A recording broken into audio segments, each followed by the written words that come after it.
Hello. Oh, we're on. Okay.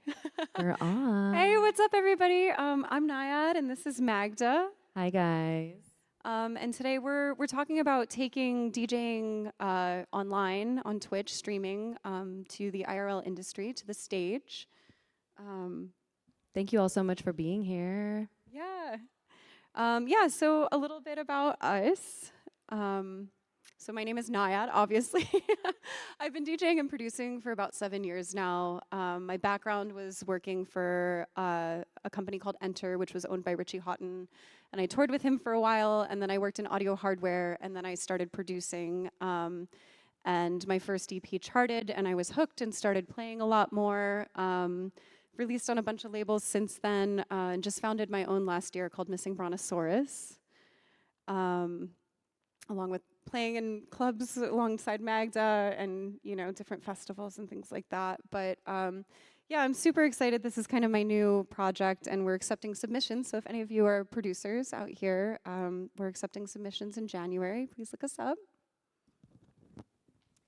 Yes, my name's Magda. So I've been DJing and hosting events for over 8 years now. I've been streaming for over 5 years now.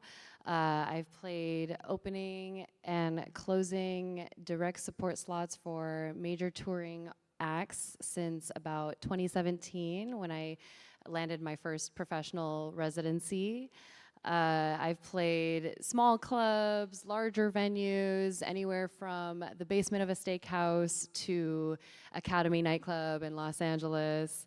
I have experience on both sides of the industry as a DJ and as a promoter hosting my own events. I've been hosting events since around 2018, and I've helped build multiple brands, including my brand Audisol, which, by the way, shameless plug. Tomorrow, we're throwing an after party at EQ San Diego. I'll be handing out flyers at the end of our discussion and stickers. So if you guys want some, stick around to the very end, and I'll get you covered.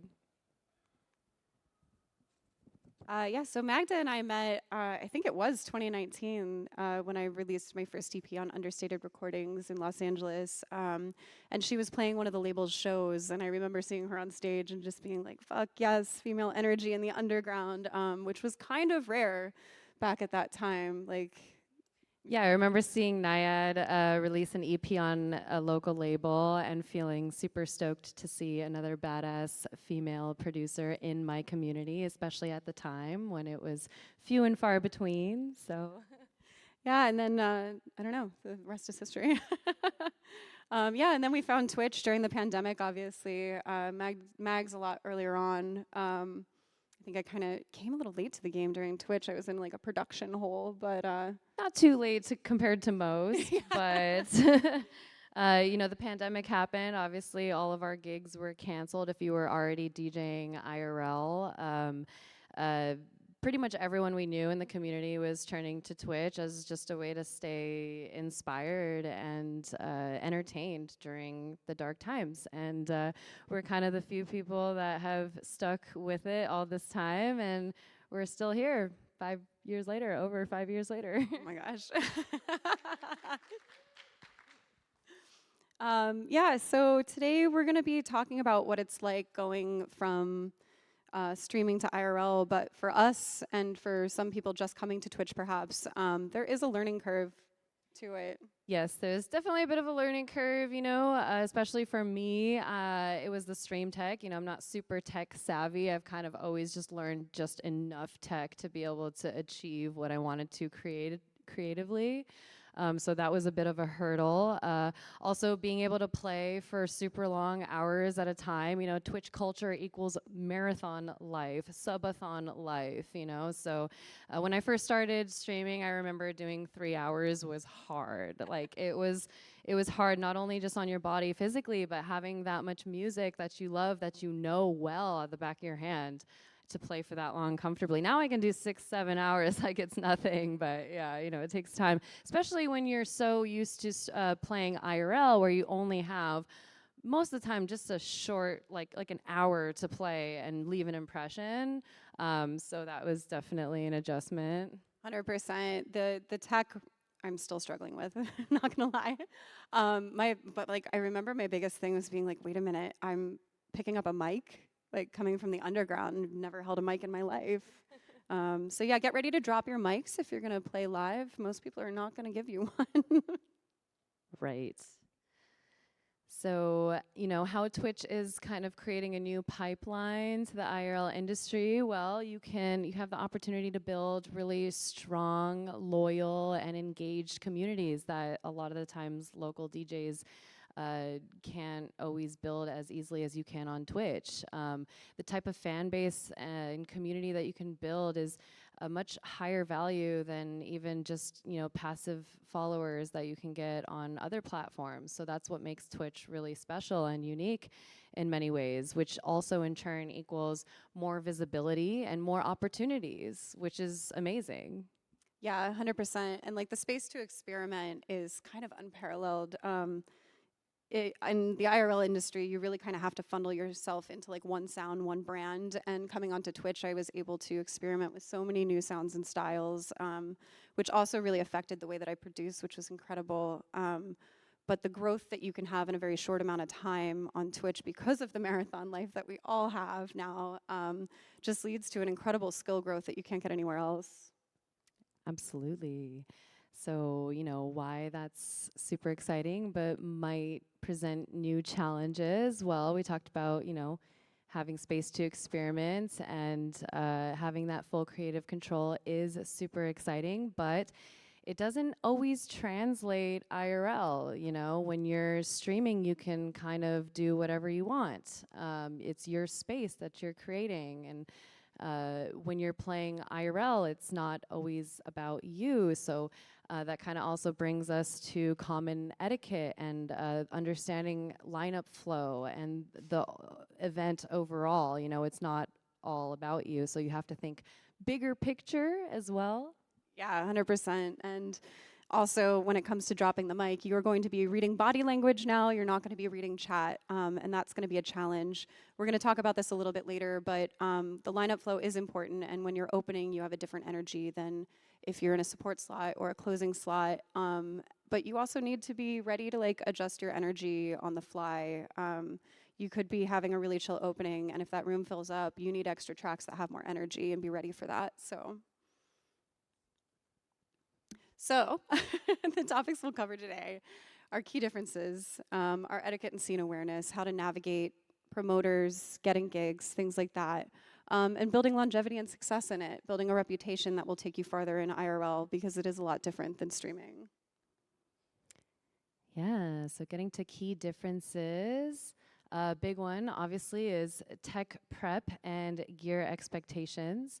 You can pretty much expect to be playing on professional gear, and which you might not have access to at home. So you gotta find a way to practice on professional gear. You shouldn't be showing up to your gig having never seen or touched the equipment that you're about to play on or have any idea. There's multiple different types of mixers or scenarios, and it's just really good to have an understanding of all the potentials that you might be on, because until you're a headliner, you're going to be playing on whatever the headliner is requesting. You don't always have an opportunity to request what you want. So you have to be adaptable, flexible. You got to learn your tools. We all know somebody who does have the gear. And if you don't, find a way to connect with somebody who does. Find a way to practice, or do what I did when I was a rookie. I would go to Guitar Center. They almost always have some type of professional deck setup that you can practice on, even if it's just plugging your USB in and making sure everything's formatted correctly. I can't even tell you how many times DJs have shown up to gigs and can't play because their USB isn't formatted correctly. So just being prepared and being ready for anything is super, super important. Yeah, and just being adaptable. Like I remember there was a time I played a gig and so they were like, "Oh, it's a zone," and I was like, "Great, it's zone 92. Like that's fine." And it was a rotary mixer. I'd never put my hands on a rotary mixer, so I like panicked and I went to the bathroom and I looked it up and I watched a YouTube video about the mixer. And by the time I got to the decks, I was like, "Well, okay, and it was fine." But you just need to be adaptable and know that nothing is going to change. It's not like in your studio; you're not in control. And just always have a backup USB.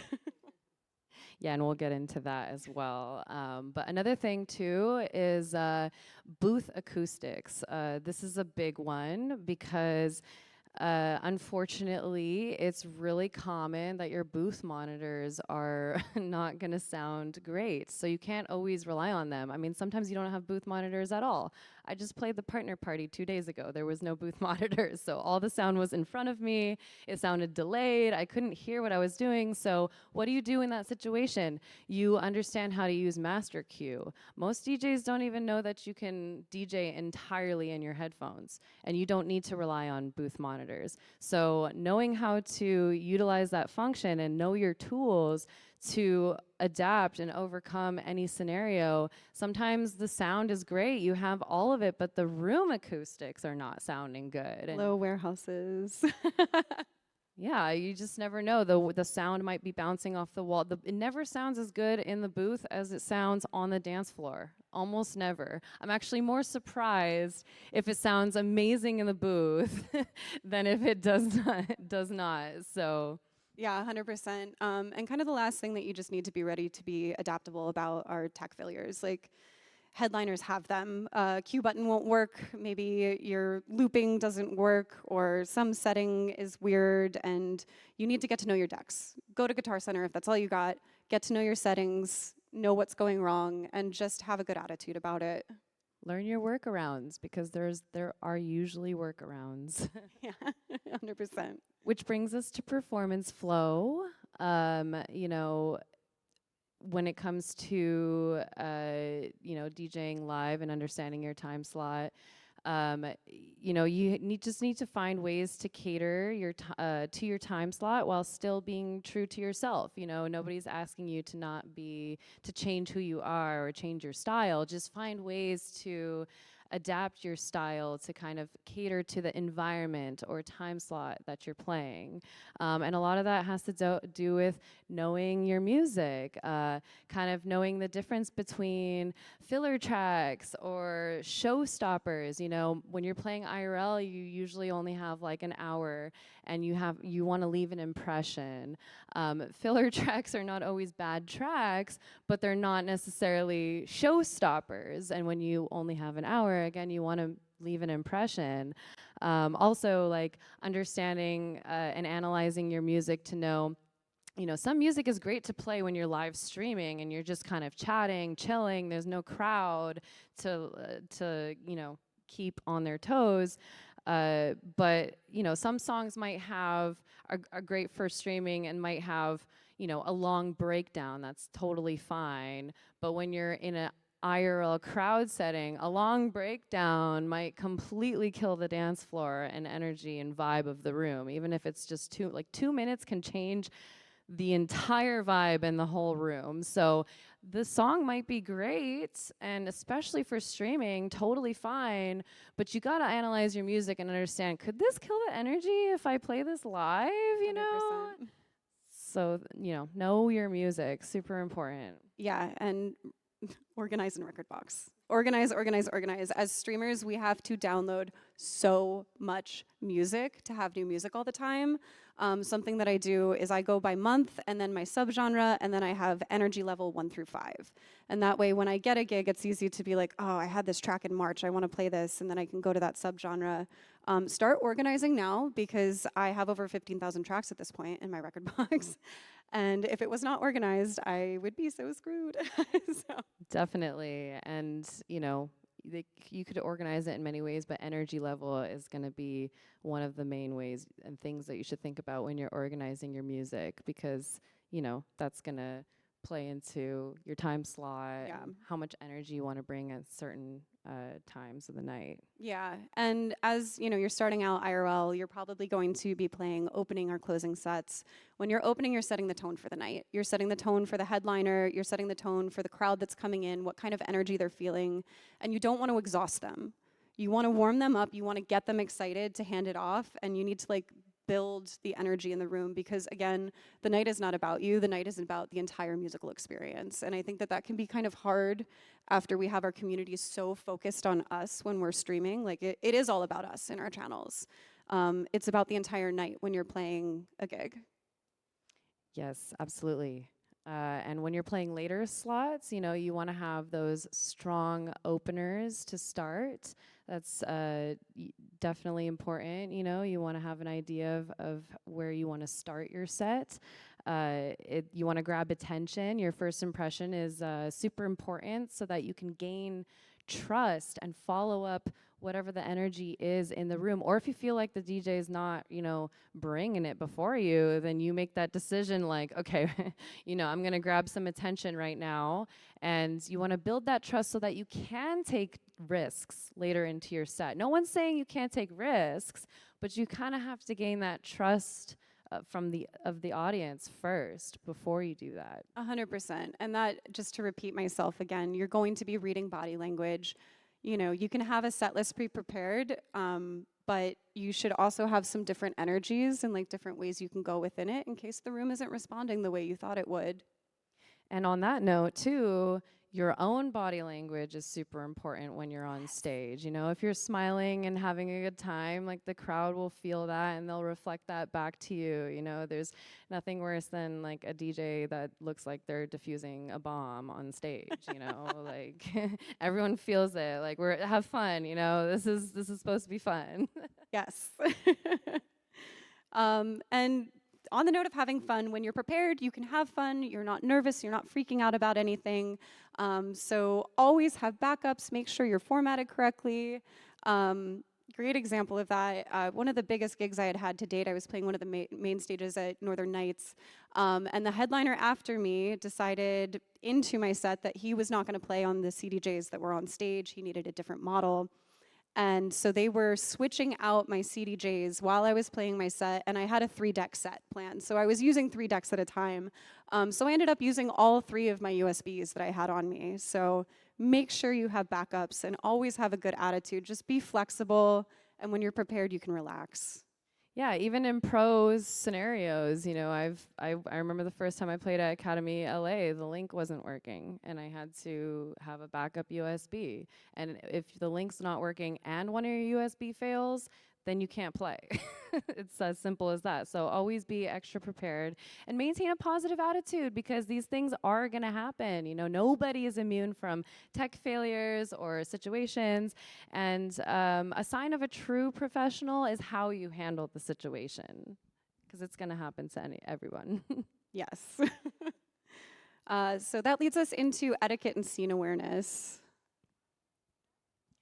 Yeah, so when it comes to professional expectations, you know, it seems kind of given, but you should always arrive early. I can't tell you how many times DJs show up with just barely enough time before their set or even late. You know, my dad used to always tell me this when I was younger, if you're on time, you're late.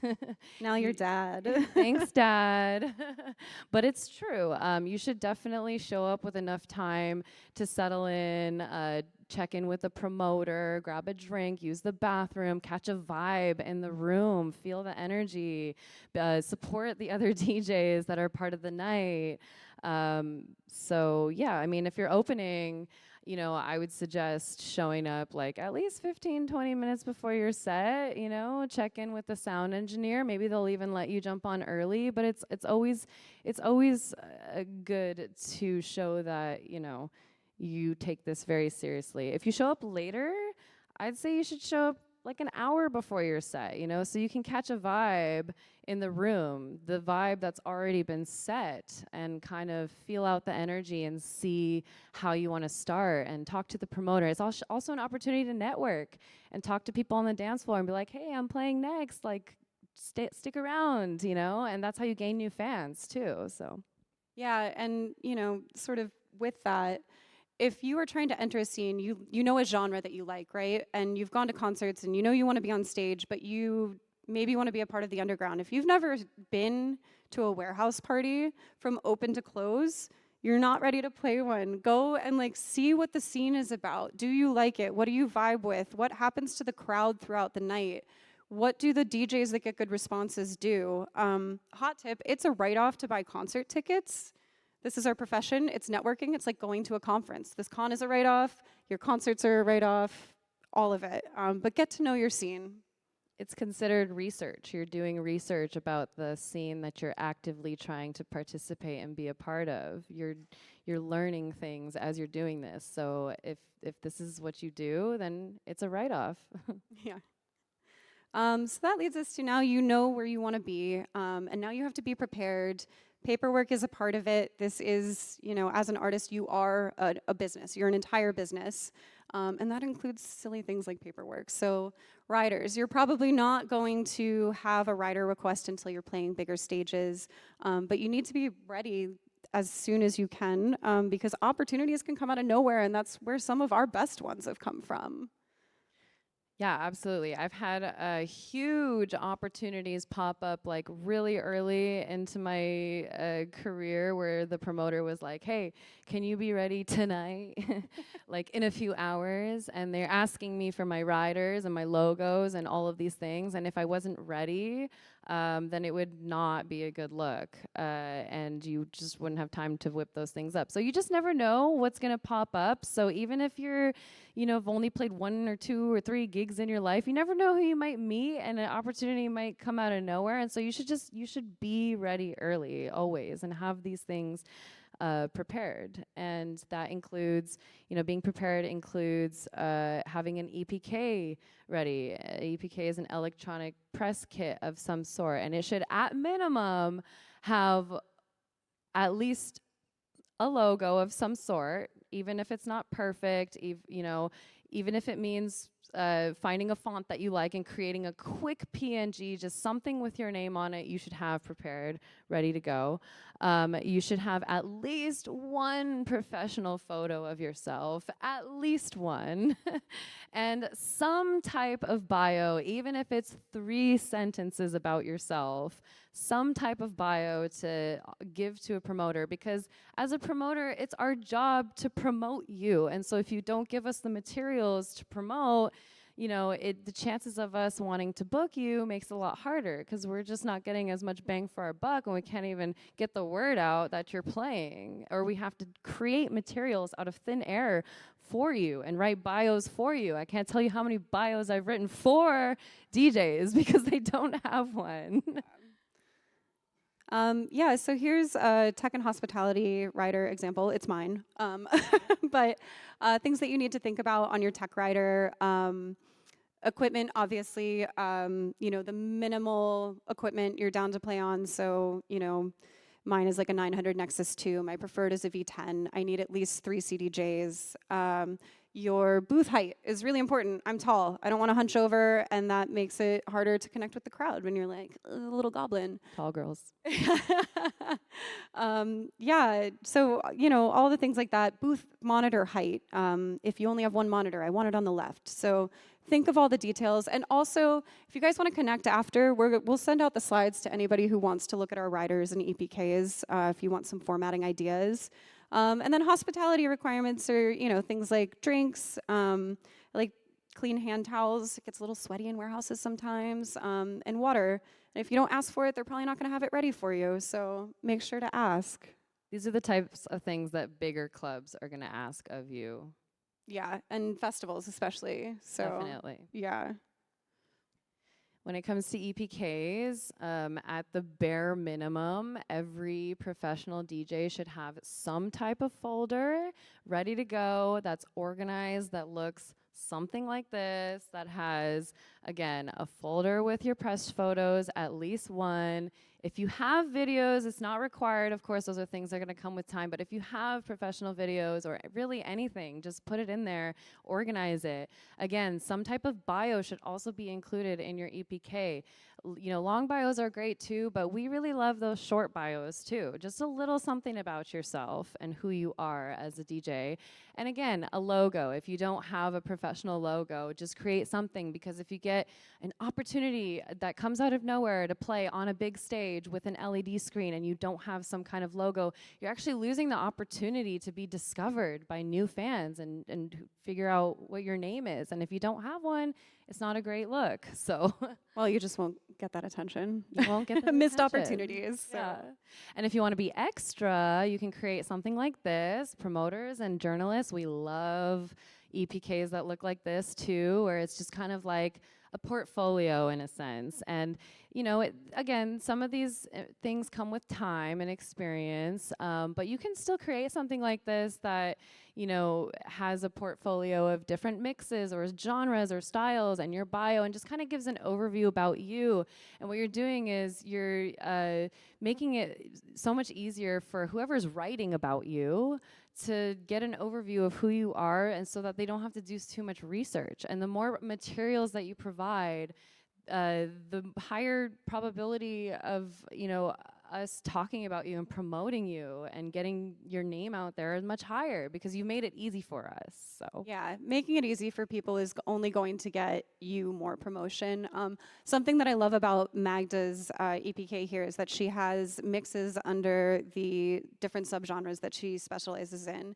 And you guys, there's a range of faces that I see in here. Some people have releases out. Some of you are just starting. But you all are streaming on Twitch, and that means you can turn your mic off for an hour and get a recording and at least have some kind of content for a promoter to go, oh, you play Afro House? This is what it sounds like. You're good. I want to book you. So putting something together to look professional when someone's just meeting you and maybe your name isn't known yet is only going to help you. So do the work now. do the work now. There we go. Which leads us to more paperwork. I'm sorry, you guys. You got to get everything in writing. No phone calls. Have a phone call to talk about something. But even with your friends, you want to trust them. You want to have an agreement. Just send an email.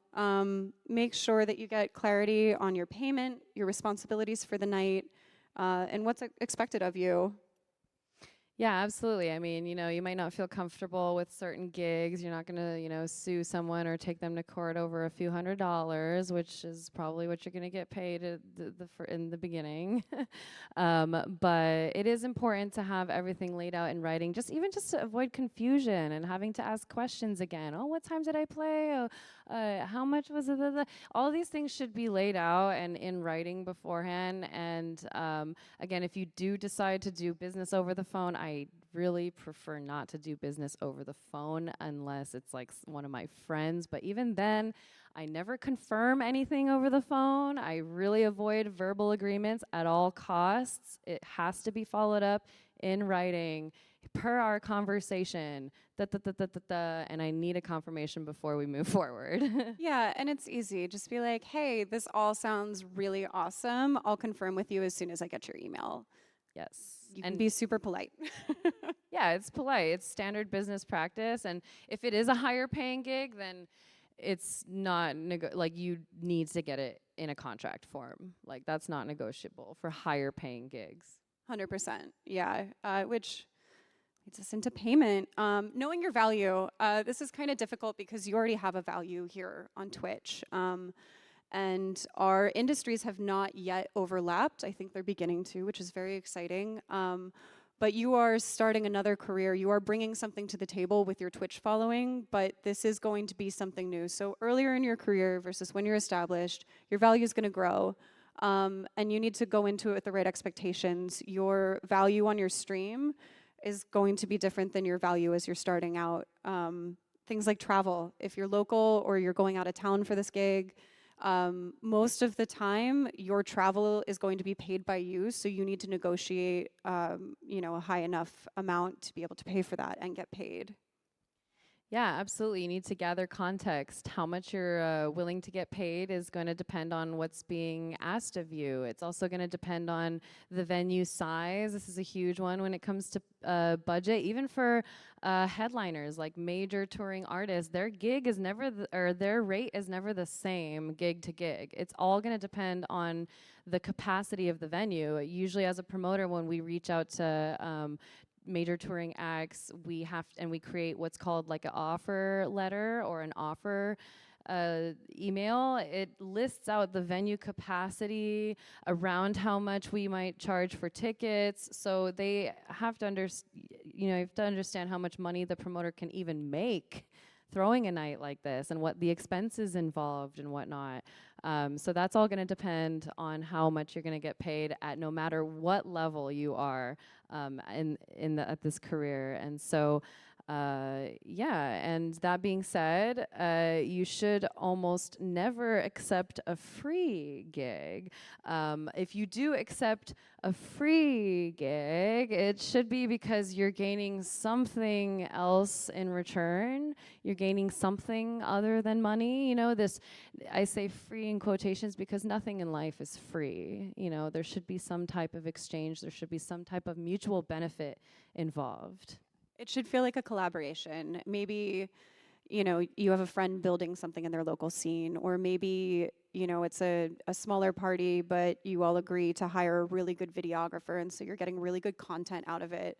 Things like that. What you're gaining can be a collaboration. It doesn't necessarily have to be cash in hand, but you should not just be showing up and doing something to allow someone else to gain from your energy and time. So, red flags. Yes, talking about red flags and promoters and venues, a huge one for me and something that has taught me from the DJ perspective how to be a better promoter is, and this is unfortunately really common when promoters reach out to you with super vague or incomplete details. You know, you shouldn't have to ask too many questions about the details. If you want to follow up asking for more details and that's fine, but they should be able to provide you at least minimum date, time, venue, and an idea for budget. If they don't have these things in place, you probably shouldn't confirm the gig with them. They should have thought about these things before they even reached out to you. They had to have thought about these things before reaching out to you. And if they didn't, it's probably a red flag. So yeah, definitely. if somebody seems too disorganized and they're not ready to answer your questions, they're not ready to be booking artists. So avoid any kind of like unprepared situation. That is a red flag. Avoid verbal only agreements and get everything in writing. We're just going to keep stressing that all day. And I'm going to hand it over to Magda because we have a promoter in the room. Lucky us. So we can kind of see what she's looking for when she's booking us. Yeah, so when it comes to booking DJs, obviously with red flags, a lack of professionalism, not being good at communicating, or very slow communication is always a bit of a bug because we're trying to make decisions, and if it's taking too long to follow through, then it makes us start to think about other potential options. So you want to have a quick, easy communication, obviously being reliable, but a huge one for me, again, goes back to a lack of materials. If I might love your sound, I might love you as a person, but if you just don't have those materials ready, it makes it hard for me to want to book you because it just makes me feel like you don't take it seriously or you don't care. And so again, it's the job as a promoter is to promote you, and if you don't give me those materials to promote you, it makes my job really difficult. So the more materials, the better. And again, you can be ready with these things early. When it comes to green flags, obviously good, quick, clear communication. Love when DJs have a super collaborative attitude and they think about both sides and not just what they're trying to get out of it, but it's a collab effort. Being prepared with those materials, obviously. And a big one for me is is having respect for the overall vision for the night. You know, I really always appreciate when a DJ reaches out and kind of asks about certain genres, or you know, maybe they're thinking about taking a risk or doing something different, but they want to check in first. I always appreciate that, because part of a promoter's job is being able to identify your sound and who you are as a DJ and producer. So a lot of times when I'm booking you, it's because I expect something from, you know, a certain vibe from you, you know? And so maybe that's not the night that you decide you want to completely experiment and try something totally new because, oh, I thought you were going to do this. And then, you know, so I always appreciate when DJs check in and go, hey, what do you think about if I threw a little bit of this in? And maybe the promoter will be like, hell yeah, do whatever you want, you know? But maybe they might be like, oh, I was kind of hoping you were going to da-da-da. Like, it doesn't hurt to ask or check in. That's always a green flag for me. Yeah, 100%. So building longevity, being successful, staying in the game for as long as you can. It's time to curate your IRL path. You've decided you want to do this, potentially full time. We'll get to that later. I think one of the biggest lessons that a lot of us learn early on is that you should not accept every single opportunity that comes your way. You start playing on big sound systems and you're like, yes, get me on another one. I'll take it, I'll take it. But not every gig is going to be good for you. And you do need to look for those red flags so that you don't end up being taken advantage of and just ending up in situations that make you feel frustrated and might burn you out. When gigs don't work out, they are not failures. They are lessons that you are learning along the way. You're building a career. It's just like every time you have a success, it's like getting a promotion, and you need to think about it that way. It's not always just going to happen the right way. And I hate the phrase paying your dues, so we had to include it. But you do have to pay your dues in a way, but your dues can be good and bad. You can have good experiences, and that's a due. A bad experiences is a due. You're gaining experience. And I think there's a misconception, like you see people that seem like they're overnight successes and they pop up out of nowhere. And trust me, we have watched our friends go through this, and they are not popping up out of nowhere. They have grinded for years to get what they're at and to have the skills that they have. And so just know that like your resilience and your commitment are what really matters here. And your failures are just like a step along the way. Absolutely. And this kind of goes back again to like doing your research and being active in the scene that you're trying to pursue. It helps you figure out which gigs and opportunities you and communities that you resonate with most, that you want to invest your time in. That is going to be important because it's going to help you know where to put your time by doing that research. And yes, growth is gradual. You know, you don't have to accept every opportunity just to be seen, because again, every gig and opportunity you take can affect your reputation as well. So, you know, you want to be in scenarios where you feel like you're being set up for success for the most part. I mean, again, your path is never going to be perfect. There's going to be some gigs that don't work out the way that you hoped or whatever. But again, it's a learning experience. You realize, oh, I don't want to work with that person again. Or, oh, I didn't play the set that I should have played or something, you know, because it's going to be an experience. And slow growth is always better than a viral moment, you know, even if you're not accepting every opportunity and maybe you're not getting all that exposure you were hoping to get early on, but you're creating something that's really sustainable over time because you're building a community gradually over time, that's so that when you do reach that peak, you can sustain it, because maintaining success is just as hard as gaining success. And if you just kind of push for that viral moment, that might be your peak, and then you don't know how to sustain that, so you're gonna crash and burn really quickly. So yeah. I'm gonna let you keep going here. Right.